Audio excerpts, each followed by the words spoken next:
ಒಟ್ಟಿಗೆ 2 ಶ್ಲೋಕ, ಬರೀ ಹೆಸರುಗಳು ಮಾತ್ರ 2, 158 ಮತ್ತು 159ನೇ ಶ್ಲೋಕ. ಇಕ್ಷ್ವಾಕುರೈಲ ಮುಚುಕುಂದ ವಿದೇಹ ಗಾಧಿ ರಘ್ವಂಬರೀಶ ಸಗರ ಗಯನಾಹುಷಾದ್ಯಾಃ ಮಾಂಧಾತ್ರಲರ್ಕ ಶತಧನ್ವನರಂತಿ ದೇವವ್ರತ ಬಲಿರಮೂರ್ತರಯೋ ದಿಲೀಪಃ ಸೌಭರ್ಯುದಂಕ ಶಿಬಿರೇವಲ ಪಿಪ್ಪಲಾದಾಃ ಸಾರಸ್ವತೋದ್ಭವ ಪರಾಶರ ಭೂರಿಷೇಣಾಃ ಏನ್ನೇ ವಿಭೀಷಣ ಹನುಮದುಪೇಂದ್ರ ದತ್ತಃ ಪಾರ್ಥಾರ್ಷ್ಟಿಷೇಣ ವಿದುರ ಶ್ರುತದೇವ ಮುಖ್ಯಾಃ.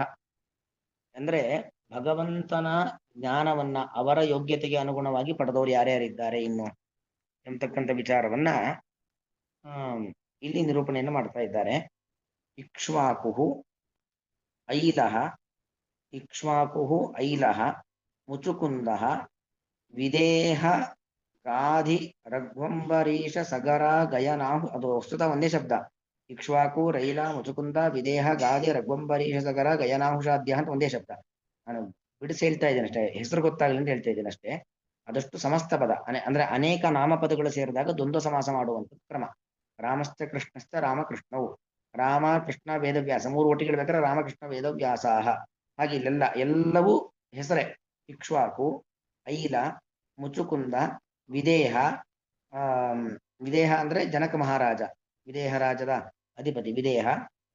ಗಾಧಿ ಅಂದ್ರೆ ವಿಶ್ವಾಮಿತ್ರರ ತಂದೆ ರಘು, ಅಂಬರೀಷ, ಸಗರ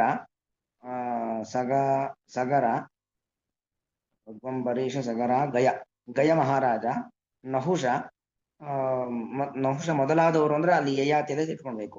ಮಾಂಧಾತೃ ಮತ್ತು ಮುಂದಿದ್ದು ಹಾಗೆ ಮಾಂಧಾತ್ರಲರ್ಕ ಶತಧನ್ವನ ರಂತಿ ದೇವವ್ರತ ಬಲಿರಮೂರ್ತರಯೋ ದಿಲೀಪಃ. ಇದು ಒಟ್ಟಿಗೆ ಒಂದೇ ಶಬ್ದ.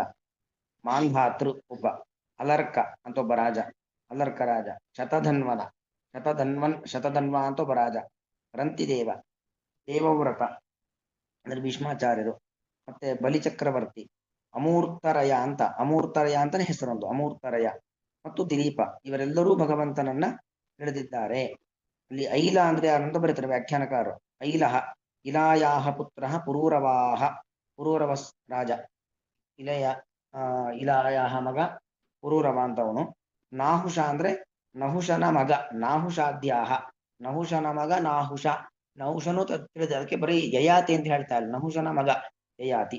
ಇವರೆಲ್ಲರೂ ಭಗವಂತನ ತತ್ವಜ್ಞಾನವನ್ನ ಪಡೆದಿದ್ದಾರೆ.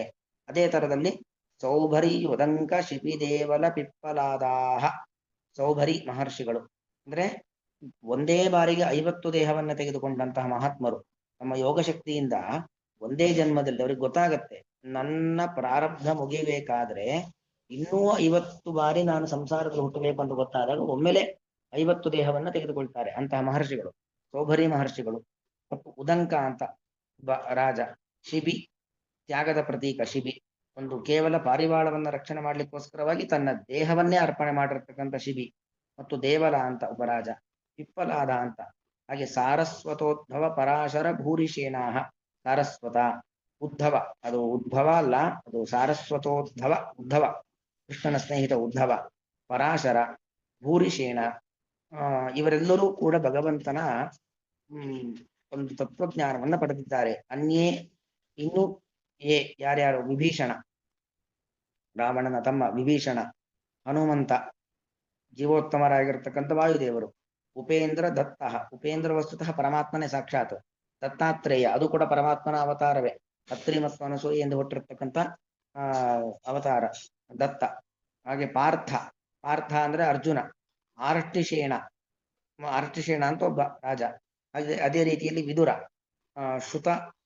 ಶ್ರುತದೇವ ಅಂತ. ಶ್ರುತದೇವ ಮುಖ್ಯ ಅಂದ್ರೆ ಮೊದಲಾದವು. ಇವರೆಲ್ಲರೂ ಕೂಡ ಭಗವಂತನ ತತ್ವಜ್ಞಾನವನ್ನ ಪಡೆದಿದ್ದಾರೆ. ಅಂದ್ರೆ ದೇವರ ಜ್ಞಾನವನ್ನ ಪಡೆದಲಿಕ್ಕೆ ಸಾಧ್ಯವೇ ಇಲ್ಲ ಅಂತಿಲ್ಲ, ಅವರವರ ಯೋಗ್ಯತೆಗೆ ಅನುಗುಣವಾಗಿ ಪಡ್ಲಿಕ್ಕೆ ಎಲ್ಲರಿಗೂ ಆಗತ್ತೆ. ಭಕ್ತವರ್ಗೇ ಅಪಿ ಸ್ವಯಂ ನಿವಿಷ್ಟ ಭಕ್ತವದೇವ ಕರೋತಿ ಅಹೋ ವಿಡಂಬನಂ ವಿಭೂಮ್ನಃ ಇತಿ ದ್ಯೋತಯಿತುಂ ದತ್ತ ಉಪೇಂದ್ರಯೋ ತತ್ಕೋಟಿ ನಿವೇಶನಮಿತಿ ಜ್ಞೇಯಂ. ವಸ್ತುತಃ ಭಗವಂತನ ಭಕ್ತರು ತಿಳಿಬೇಕು, ಅವನನ್ನು ತಿಳಿಬೇಕು. ತಿಳಿಯೋದು ಸಾಧನೆ ಅಲ್ವೇ ಅಲ್ಲ. ಆದ್ರೆ ಇಲ್ಲಿ ಉಪೇಂದ್ರ ದತ್ತ ಅಂತ ಹೇಳ್ತಿದ್ದಾರೆ. ಉಪೇಂದ್ರ ಮತ್ತು ದತ್ತ ಎರಡೂ ಕೂಡ ಭಗವಂತನದ್ದೇ ಸ್ವರೂಪ. ಅವನನ್ನು ತಿಳಿಯೋದು ಯಾಕೆ ಅಂತ ಹೇಳಿದ್ರೆ ಅದಕ್ಕೆ ಕಾರಣ ಇದೆ. ಭಕ್ತ ವರ್ಗೇಪಿ ಸ್ವಯಂ ನಿವಿಷ್ಟ. ನೋಡಿ, ಭಗವಂತ ಭಕ್ತರ ನಿಯಾಮಕನೂ ಹೌದು, ಭಕ್ತರ ಅನುಗ್ರಾಹಕನೂ ಹೌದು.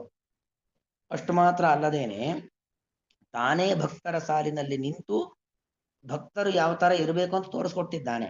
ಅದಕ್ಕೆ ತಾನೇ ಉಪೇಂದ್ರನಾಗಿದ್ದು ತಾನೇ ತನ್ನ ರೂಪವನ್ನು ಧ್ಯಾನ ಮಾಡಿದ್ದಾನೆ. ದತ್ತನಾಗಿದ್ದು ತಾನೇ ತನ್ನ ರೂಪವನ್ನು ಧ್ಯಾನ ಮಾಡಿದ್ದಾನೆ. ಕಪಿಲ ರೂಪದಿಂದ ತಾನೇ ತನ್ನ ರೂಪವನ್ನು ಧ್ಯಾನ ಮಾಡಿದ್ದಾನೆ ಅಲ್ವಾ. ಕಪಿಲ ಧ್ಯಾನದ ಪ್ರತೀಕ ಕಪಿಲ. ಹೀಗೆಲ್ಲ ಭಕ್ತವರ್ಗೇಪಿ ಸ್ವಯಂ ನಿವಿಷ್ಟ, ಭಕ್ತರ ಸಾಲು ಅಲ್ಲಿ ತಾನೇ ನಿಂತವನಾಗಿ ಭಕ್ತವದೇವ ಕರೋತಿ. ಭಕ್ತರು ಯಾವ ರೀತಿಯಲ್ಲಿ ಜಪತಪಾದಿ ಅನುಷ್ಠಾನಗಳನ್ನ ಮಾಡ್ತಾರೋ, ಧ್ಯಾನಾದಿಗಳನ್ನ ಮಾಡ್ತಾರೋ ಆ ತರ ಭಕ್ತವದೇವ ಕರೋತಿ. ಅಹೋ ವಿಡಂಬನಂ ವಿಭುಮ್ನಃ. ಆ ಭಗವಂತನ ಒಂದು ವಿಡಂಬನೆ, ಲೋಕ ವಿಡಂಬನೆ ಅಂದ್ರೆ ಜಗತ್ತಿಗೆ ಶಿಕ್ಷಣವನ್ನ ಕಲಿಸ್ಕೊಡ್ಲಿಕ್ಕೋಸ್ಕರವಾಗಿ, ಅಂದ್ರೆ ದೈತ್ಯರಿಗೆ ಅಜ್ಞಾನ ಬರಬೇಕು. ಅವನೇನ್ ದೇವರು, ಅವನೇ ಮತ್ತೊಬ್ಬರನ್ನ ಆರಾಧನೆ ಮಾಡಿದ್ದಾನೆ. ರಾಮನನ್ನು ನೀವು ದೇವರು ಭಗವಂತ ಅಂತ ಹೇಳ್ತೀರಾ, ಆ ರಾಮನೇ ರುದ್ರದೇವರನ್ನ ಪೂಜೆ ಮಾಡಿದ್ದಾನೆ. ರಾಮನೇ ತನ್ನ ಪತ್ನಿ ವಿಯೋಗದಿಂದಾಗಿ ಎಷ್ಟೆಲ್ಲ ಕಷ್ಟಪಟ್ಟಿದ್ದಾನೆ. ಉಪೇಂದ್ರ ಭಗವಂತ ಅಂತ ಹೇಳ್ತಾರೆ. ಉಪೇಂದ್ರ ದೇವರಾಗಿದ್ರೆ, ಆ ಕಪಿಲ ದೇವರಾಗಿದ್ರೆ ಮತ್ತೊಬ್ಬನನ್ನು ಯಾಕೆ ಧ್ಯಾನ ಮಾಡಬೇಕಿತ್ತು ಅನ್ನೋ ಪ್ರಶ್ನೆ ಅವರ ದೈತ್ಯರ ಮನಸ್ಸಲ್ಲಿ ಬರಬೇಕು. ಮತ್ತು ಆ ಮೂಲಕ ಭಕ್ತರಿಗೆ ಮಾರ್ಗದರ್ಶನ ಆಗ್ಬೇಕು. ಯಾವ ತರ ನಮ್ಮ ಜೀವನ ಇರಬೇಕು, ಯಾವ ತರ ನಮ್ಮ ಅನುಷ್ಠಾನಗಳಿರ್ಬೇಕು ಅಂತ ಗೊತ್ತಾಗಬೇಕು. ಈ ಎಲ್ಲಾ ಕಾರಣದಿಂದಾಗಿ ಭಗವಂತ ಹಾಗೆ ಲೋಕ ವಿಡಂಬನೆಯನ್ನು ಮಾಡ್ತಾ ಇದ್ದಾನೆ. ಅಹೋ ವಿಡಂಬನಂ ವಿಭೂಮ್ನಃ ಅಂದ್ರೆ ವಿಶೇಷವಾಗಿ ಭೂಮಗುಣ ಇರುವಂತ ಭಗವಂತ. ಇತಿ ದ್ಯೋತಯಿತು, ಇದನ್ನ ಪ್ರಕಟಪಡಿಸ್ಲಿಕ್ಕೋಸ್ಕರವಾಗಿ ದತ್ತ ಉಪೇಂದ್ರಯೋಹೋ, ದತ್ತ ಮತ್ತು ಉಪೇಂದ್ರ ಸಾಕ್ಷಾತ್ ಭಗವಂತನ ಅವತಾರ. ಹೇಗೆ ರಾಮಕೃಷ್ಣಾದಿ ಅವತಾರಗಳು ಸಾಕ್ಷಾತ್ ಭಗವಂತನ ಅವತಾರ, ರಾಮಾವತಾರ, ಕೃಷ್ಣಾವತಾರ, ಪರಶುರಾಮಾವತಾರ ಎಲ್ಲವೂ ಕೂಡ, ಹಾಗೆ ದತ್ತ ಉಪೇಂದ್ರಾದಿಗಳೆಲ್ಲವೂ ಕೂಡ ಸಾಕ್ಷಾತ್ ಅವತಾರ ಆಗಿದ್ದು ಕೂಡ ತತ್ಕೋಟಿ ನಿವೇಶನ ಮಿತಿ ಜ್ಞೇಯಂ. ಆ ಕೋಟಿಯಲ್ಲಿ ಅಂದ್ರೆ ಭಕ್ತರ ಸಾಲಿಗೆ ಸೇರಿಸಿತ್ತು ಜ್ಞೇಯಂ. ಏತೇನ ಹನುಮಾನಪಿ ವ್ಯಾಖ್ಯಾತ. ಹಾಗೆ ಭಗವಂತ ತಾನು ಲೋಕ ವಿಡಂಬನೆಗೋಸ್ಕರವಾಗಿ ತನ್ನನ್ನೇ ತಾನು ಭಕ್ತರ ವರ್ಗದಲ್ಲಿ ನಿಲ್ಲಿಸಿಕೊಂಡಿದ್ದಾನೋ ಹಾಗೆ ಭಕ್ತೋತ್ತಮ ಹೇಗಿರಬೇಕು ಅನ್ನೋದನ್ನು ತೋರಿಸ್ಲಿಕ್ಕೆ ಇರತಕ್ಕಂಥದ್ದು ಹನುಮಂತ ದೇವರು. ಯಾಕಂದ್ರೆ ಹನುಮಂತ ದೇವರಿಗೆ ಭಗವಂತ ಸ್ವಾತ್ಮಾನಂ ತನ್ನನ್ನೇ ತಾನು ಅರ್ಪಣೆ ಮಾಡದ ಹೊರತು ಮತ್ತೆ ಏನನ್ನೂ ಕೂಡ ಕೊಟ್ಟಿಲ್ಲ. ಹಾಗೆ ಜೀವೋತ್ತಮರಾಗಿರ್ತಕ್ಕಂಥ ಹನುಮಂತ ಈಗ ಎಲ್ಲರಿಗೂ ಕೂಡ ಏನೊಂದು ಸಾಧನೆ ಅಂತ ಮಾಡಿದಾಗ ಏನೋ ಒಂದು ಉಡುಗೊರೆ ಕೊಡೋದು ಅಂತ ಇರುತ್ತೆ. ಆಗ ಹನುಮಂತನಿಗೇನು ಉಡುಗೊರೆ? ಸ್ವಾತ್ಮ ಪ್ರಧಾನಮಧಿಕಂ ಅಂದ್ರೆ ತನ್ನನ್ನೇ ತಾನು, ತನ್ನ ಸ್ವರೂಪವನ್ನೇ ಹನುಮಂತ ದೇವರಿಗೆ ಭಗವಂತ ಕೊಟ್ಟಿದ್ದಾನೆ ಅಂತ. ಅಷ್ಟು ಭಕ್ತರಲ್ಲಿ ಅಗ್ರೇಸರನಾಗಿರ್ತಕ್ಕಂಥವನು. ಹೀಗೆ ಆ ಭಕ್ತರು ಅನೇಕ ಮಂದಿ ಭಗವಂತನ ತತ್ವಜ್ಞಾನವನ್ನ ಪಡೆದಿದ್ದಾರೆ ಅನ್ನೋದನ್ನ ಈ ಶ್ಲೋಕ ಹೇಳ್ತಾ. ಇಲ್ಲೆಲ್ಲ ಅಷ್ಟೇ ಒಟ್ಟು ಹೆಸರು. ಈಗ ಇವರೆಲ್ಲರೂ ಕೂಡ ದೇವರನ್ನ ತಿಳಿದಿದ್ದಾರೆ.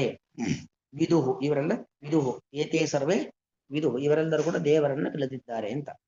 ಇಕ್ಷ್ವಾಕುರೈಲ ಮುಚುಕುಂದ ವಿದೇಹಗಾಧಿರಘ್ವಂ ಭರೀಶ ಸಗರ ಗಯ ನಾಹುಷಾದ್ಯಾಹ ಮಾಂಧಾತ್ರಲರ್ಕಶತ ಧನ್ವನರಂತಿ ದೇವಾದೇವೌರತ ಬಲಿರಮೂರ್ತರಯೋ ಮೂರ್ತರಯೋ ದಿಲೀಪಃ ಸೌಭರ್ಯುದಂಕ ಶಿಬಿರೇವಲ ಪಿಪ್ಪಲಾದಾಹ ಸಾರಸ್ವತೋದ್ಭವ ಪರಾಶರ ಭೂರಿಷೇಣಾಃ ಏನ್ನೇ ವಿಭೀಷಣ ಹನುಮದುಪೇಂದ್ರ ದತ್ತಃ ಪಾರ್ಥಾರ್ಷ್ಟಿಷೇಣ ವಿದುರಶ್ರುತದೇವ ಮುಖ್ಯಾಃ.